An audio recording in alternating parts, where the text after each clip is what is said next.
This is without a doubt the only sin that if you and I, we commit, we will not even smell the fragrance of Jannah. And that is arrogance, takabbur. Allah subhanahu wa ta'ala, when He ordered all the malaika, وَإِذْ قُلْنَا لِلْمَلَائِكَةِ اسْجُدُوا لِآدَمَ فَسَجَدُوا إِلَّا إِبْلِيسَ. At that time, Iblis, he said, no, I will not make sajda. So we find in the Quran that when Allah subhanahu wa ta'ala asked him, why did you not do this? أَسْتَكْبَرْتَ أَمْ كُنْتَ مِنَ الْعَالِينَ. He asked him that, first of all, do you think yourself that you are bigger than them? Or أَمْ كُنْتَ مِنَ الْعَالِينَ, that do you think that you are superior than them? And this is in essence the definition of what takabbur is. Because takabbur is, as the Prophet ﷺ has taught us, batarul haq. Batarul haq basically means to suppress the truth. You are doing something that is wrong, someone reminds you, brother, sister, you're not supposed to be doing something like this. First thing is, don't tell me what Islam is.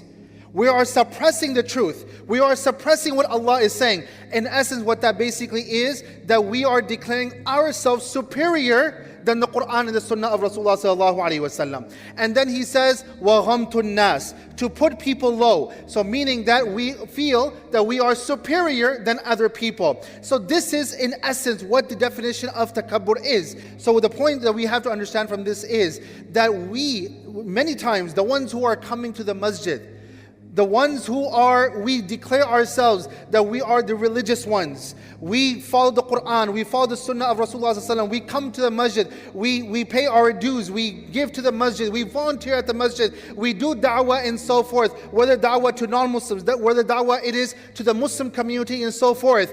One thing that we find in this story is that those are the ones who are going to commit takabbur also. They can be amongst those who will show takabbur to others. And how often does it happen that we see someone who does not come to a masjid, I am better than them. How many times, this is why brothers and sisters, we're not allowed, even if I see a person who does not believe in Allah subhanahu wa ta'ala, I can say, Alhamdulillah, Allah guided me.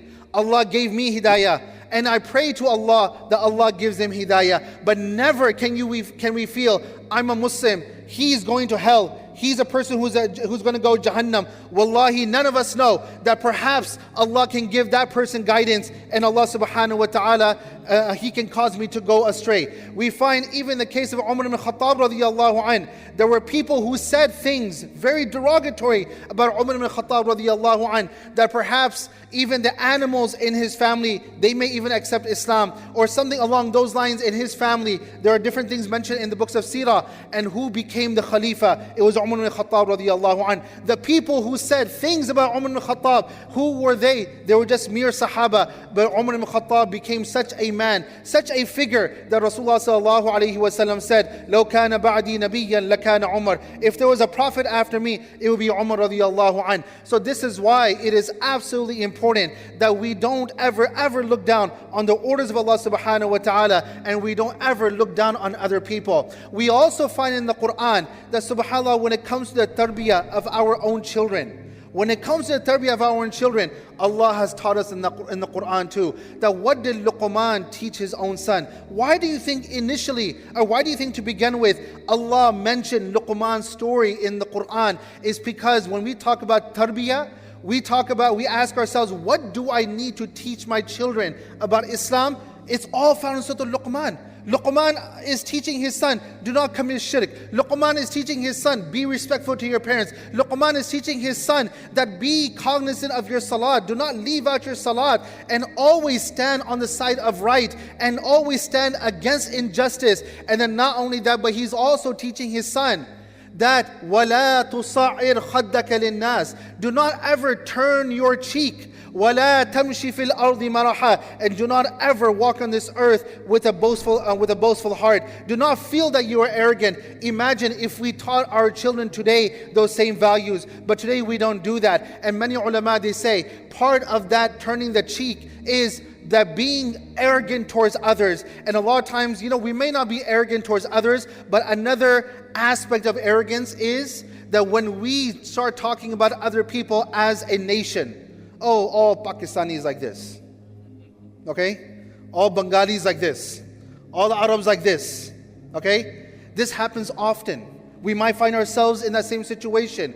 But we have to understand that what we're doing, we're being judgmental. Yes, I may have an interaction with 2 or 3 people of a certain country, but then to label the entire country, that becomes arrogance. That is a line that we are crossing. That is going against the teachings of وَلَا تُصَعِّرْ خَدَّكَ لِلنَّاسِ. So this is why, brothers and sisters, we have to be very aware of what we do. When I think that I'm superior than someone else, wallahi, we are not superior than anyone else. إِنَّ أَكْرَمَكُمْ عِنْدَ اللَّهِ أَتْقَاكُمْ. Allah is the one who gauges our taqwa, and only Allah decides who is superior and who is inferior. Now the question is that how do we bring how do we break that takabbur, and how do we bring that humbleness into our heart? Because that takabbur will destroy our iman. It will destroy our iman. It destroys families, it destroys communities, and it destroys societies. So what can we do? 3 things today quickly. Number 1 is always remember what is our status. Yes, indeed, Allah says, لَقَدْ خَلَقْنَا الْإِنسَانَ فِي أَحْسَنِ تَقْوِيمٍ. Allah has created the human being in the best form. We understand that of all the makhluk of Allah subhanahu wa ta'ala, the insan is ashraf al-makhluqat. He is the greatest creation of Allah subhanahu wa ta'ala. But at the end of the day, who are we? Who are we? If Allah wants, today we're healthy. If Allah wants, tomorrow we are sick. How often do we find that today one person is rich, the stock market goes down, that person he loses all his finances. Today you're in this status. Tomorrow, if Allah wants, you'll be in different status. تُؤْتِي الْمُلْكَ مَنْ تَشَاءُ وَتَنْزِعُ الْمُلْكَ مِمَّنْ تَشَاءُ. Allah gives power, Allah takes away power. وَتُعِزُّ مَنْ تَشَاءُ وَتُذِلُّ مَنْ تَشَاءُ. Izzah and dhillah comes only from Allah subhanahu wa ta'ala. Who are we as human beings? We have been created from semen, such a filthy clot of blood that if it comes on our clothes, it is must that we must wash it off before we pray our salat. This is the najis that you and I, we all are created from. And when we die, what is our status as human beings? We boast about ourselves, but what is our status? That as soon as we die, no one remembers us by our name. We get called what? The body. That is what our status is. Think about it. When someone's janazah is sitting right there after salat, and what do we say? Bring the body. We don't call that person by their name. We become merely a body. That's all we are. That is our status. And we're being arrogant on top of that. We have to remind ourselves who we are and how feeble we are, how weak we are in front of Allah subhanahu wa ta'ala. Second thing that we have to remind ourselves that will break that arrogance is that we have to be around those kind of people. We have to be around those kind of people who are humble, who are always remembering themselves and they are reminding themselves that who they are. They understand and they are humble. Wallahi, you go around the world, there are so many shuyukh who are not on Facebook, so many shuyukh who are not on YouTube, but wallahi, you sit down with them, you learn from them, and you'll see that what great gems come from their mouth all the time, and they're always giving that knowledge, and they're always sharing. Wallahi, those are the kind of people that you have to be around. Those are the kind of people that you have to learn from them, and so forth. So these are a few things that we always need to do to break that arrogance in our heart, and most than anything else, we make dua to Allah subhanahu wa ta'ala. Third thing is always make dua to Allah subhanahu wa ta'ala that, oh Allah, do not make us from those who have takabbur. We ask Allah subhanahu wa ta'ala to clean our hearts from takabbur. May Allah subhanahu wa ta'ala make us from among those who are humble, and may Allah subhanahu wa ta'ala raise us on the day of judgment amongst the nabiyyin, as-siddiqeen, as-shuhada, as-salihin, wa hasuna ulaika rafiqa. Ameen Rabbil Alameen. Jazakumullah khair. Assalamu alaikum wa rahmatullahi wa barakatuh.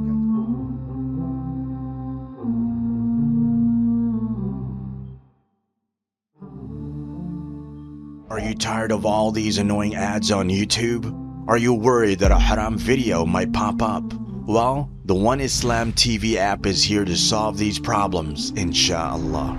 The One Islam TV app is 100% free of any ads and is safe to browse for your peace of mind. Watch or listen to lectures and lessons while you work, rest, or drive with your device switched off. Watch videos on demand or download videos and watch offline. Watch hundreds of high-quality produced Islamic reminders, Quran learning videos, stories of the prophets, and so much more. 2 to 4 new videos uploaded daily, inshallah. One Islam TV is 100% run and owned by Muslims, which means a small amount you pay for your subscription is a SADAQAH JARIYAH, continuous charity for you, as we use the funds raised to continue producing more beneficial videos and reminders, inshallah. The One Islam TV app is now available on Apple devices, Apple TV, Android devices, Android TV, Amazon Fire TV, and Roku, so you can watch on most devices and smart TVs. Download now for a free 7-day trial. May Allah reward you for supporting our work.